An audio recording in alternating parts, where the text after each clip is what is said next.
মন্দারমণি নিয়ে বলো। মন্দারমণি বলছি, মন্দারমণি আগে ছিল।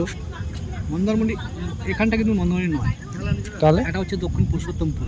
আচ্ছা মন্দারমণি এখানটায় মন্দারমণি যেতে হলে কমসে কম 5 কিলোমিটার দূরে হচ্ছে মন্দারমণি।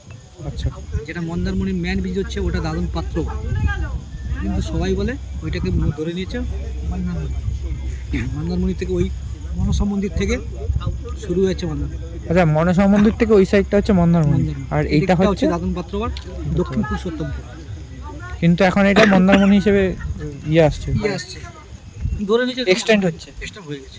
যেমন কলকাতায় ধরো, কলকাতায় আপনার বিভিন্ন রকম গ্রামের নাম আছে, হ্যাঁ তাদের কী বলে যেমন কলকাতায় আছে ওই রকম একটা নাম হয়ে গেছে মন্দারমণি। কিন্তু মন্দারমণিতে ওরা আলাদা একটা স্টোর আছে, যেমন পুরুষোত্তমপুর, দক্ষিণ পুরুষোত্তমপুর, অরব গাড়িয়া, চেওয়াশো খটি, মানে এসব একটা আলাদা আলাদা নাম আছে, কিন্তু সবাই বলে কি মন্দারমণি।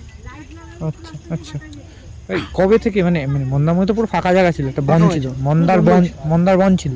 মন্দারবন ছিল। হ্যাঁ, তো কবে থেকে এই রিসর্ট টিসর্ট হয়েছে যখন কমসে কম আজ 10-12 বছর আগে রোজ ভ্যালি এসছে। রোজভ্যালি থেকে? রোজ ভ্যালি এসছে।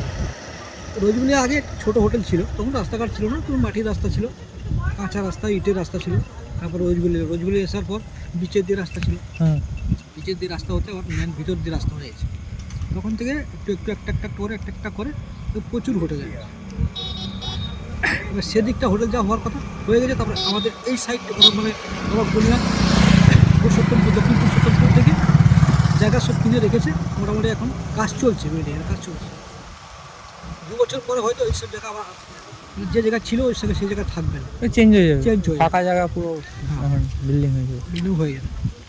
এখনও তো অনেক হোটেল হয়ে গেছে, চালু হয়ে গেছে। হ্যাঁ হ্যাঁ যেমন ছুটি একটা হোটেল আছে, হ্যাঁ। বিভিন্ন রকম হোটেল আছে।